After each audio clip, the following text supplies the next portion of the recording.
Hey everybody, Ghostmill here, and welcome back to my channel, Everyday Backpacker. Today, we're going to talk about the items that I consider to be my essential non-essentials. Things that go with me on every single trip that aren't part of the normally considered 10 essential items. So the idea for this video came up when I posted a thing on YouTube asking people to give me ideas because I was facing video creator block, which is something that happens pretty regularly. I don't always have the easiest time of coming up with ideas. And my good buddy Jim over at Lost Again with Jim, check his channel out, he's pretty awesome. He posted a comment that said, "Pieces of gear you don't leave home without that are not part of the common, quote, 10 essentials." That's a great idea, Jim. Let's get started.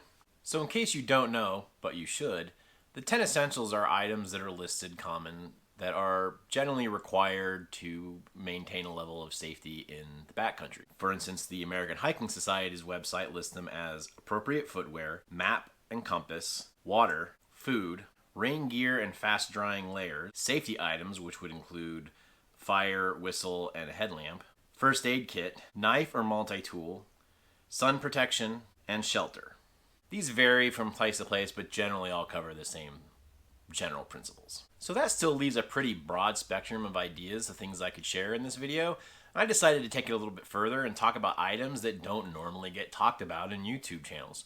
We love talking about shoes and fancy things like stoves and water filters and gadgets and knickknacks and electronic devices, but we don't really talk about the things that we take that are everyday items because, well, frankly, they're not exciting.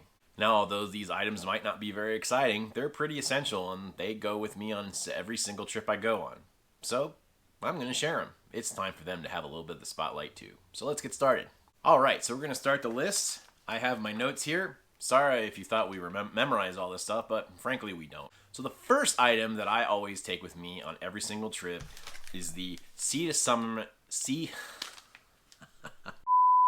So the first item that I absolutely take with me on every single trip because it is a comfort lifesaver is the Sea to Summit Wilderness Wipes.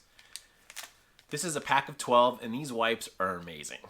I use them for cleaning up my nether regions after digging a cat hole, but also at the end of the day using another wipe to wipe down my face and neck and get all of the salt and grime off of me is just a little slice of heaven in the backcountry.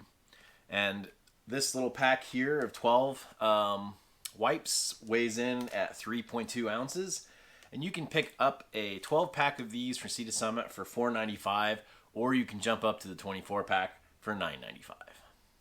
Don't leave home without them. My next item, which is also staying in brand with Sea to Summit, is an item that we use every single day on the trip and almost never talk about, and that is the spoon. So I always take with me the Alpha Light aluminum long-handled spoon. Now, some of you probably out there are thinking, why not a spork? Well, frankly, sporks suck. I'll probably get some hate for that, but they do. They're not really that good for a spoon, and they're frankly they're even worse as a fork. And the reality is you don't need it because almost all the meals that I have in the backcountry you either eat with your hands or is some sort of concoction either made in a bag or made in a pot that ends up turning into goulash anyways, and a spoon works just fine for that. The other thing I like about this is it has a long handle, so when I am eating a mountain house I don't have to worry about scraping my knuckles and all of that slop. And also the end of it comes in handy in a couple different ways. In one video I talked about using it to get the stuff out of the corners of the meal. Also I can use this to open up the lid of my Bear Vault 450 when my hands are cold in the morning. This item here weighs in at a whopping 0.5 ounces. And you can pick this up for about $10.95. Alright, so this next item that I take with me on every single trip is honestly a little bit extra. But that's okay because it works great for me and I love it. And that is my Nemo wallet. So this is an ultralight cloth wallet that I got from a clinic from Nemo. So full disclosure, I did not pay for this.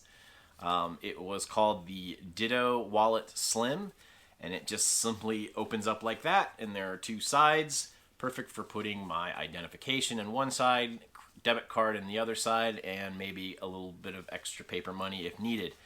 Now, The crappy part about this is it's no longer available from Nemo. So I'm sure somebody else probably makes something similar, but unfortunately can't get one of these anymore. But it does weigh in at 0.4 ounces. And I said it's a little bit extra because, let's face it, you can get away with just using a Ziploc baggie and probably weighs even less. But it happens to be an item that I do take with me everywhere I go. Next, the old school in me likes to carry around a notebook. In this case, a Write in the Rain 3x5 notebook, spiral top. I think in the digital age, we sometimes forget that it's a good idea to be able to take notes, and so this comes with me. I use it to take notes for the videos that I make. Also, I use it as a small journal to kind of be able to reflect back on the trips that I have and any information that goes along with it. They're also handy because if somebody gets hurt, you can write down information for the emergency providers for it. And I do think that this is an important but often overlooked item, which is something simply to write down notes on. So this little item here weighs about 2 ounces, and you can get it for $3.95. Also, don't forget a pen or a pencil. Alright, and another item that has come with me on every single backpacking trip I've ever done since the 90s is the ubiquitous bandana. These items are endlessly useful. You can use them to cover your face in a windstorm, make a sling for a broken arm, make a bandage, use it to take something hot off of the stove, soak it in water and put it on your head to cool off, rob a bank. Forget that last one. It's important for most of our items to have multiple uses when we use in the backcountry if we're going to devote the weight to carry it around. And this definitely comes in handy in lots of different ways. This particular one weighs about 1 ounce, and prices on these vary, but generally you can pick them up for just a couple of bucks. Alright, on this next item, I'm fudging a little bit because this actually is considered one of the 10 essentials, but I have so many people coming into the store asking about what my preference on this item is, I decided to include it in this because it's something that comes with me on every single trip. Now in this shop, I have people come in all the time asking what I think the best lighter for the backcountry is. Now I know what they're expecting me to say. They're expecting that I'm going to choose the most rocket-powered pocket flamethrower out in the market. But that is not the case. For me, the absolute best lighter on the market is the simple Bic lighter. Nice, small, simple, always works, and it has never failed me once. Now I know you might be thinking, what happens if it runs out of fuel? Well, guess what? It has a built-in ferro rod, because even without fuel, it still gives off a spark, and that will still light your stove, and in a pinch, can still help you create a fire, if you know what you're doing. What's more is, they weigh almost nothing. The Vic Lighter Mini weighs 0.4 ounces. That's quite a heifer, isn't it? And you know what? If that doesn't work, you can always carry 2 as a backup.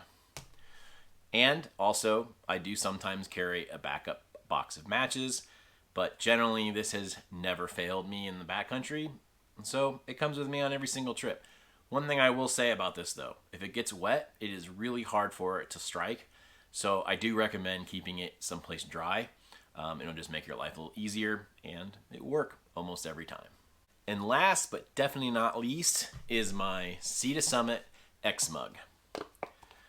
This is quite possibly one of the most important items I ever take with me out in the backcountry, because this item holds the coffee, and the coffee is a thing that makes my leg go doing the back and forth thing that you need for walking, apparently. So without this cup, cowmen don't do the walkie, so there is no backpacky. Yeah, I'll go with that. Because coffee is important. This guy here weighs in at 2.4 ounces, and you can pick one up for yourself at $13.95. Money well spent. And that, fellow hikers, is a glimpse at some of my essential non-essentials. Things that I take with me in the backcountry that I could probably live without, but choose not to. What are some things that you take with you on every backpacking trip that is not considered an essential item that you absolutely have to have with you? Leave those in the comments below. I'd love to see what they are. And as always, keep hiking on.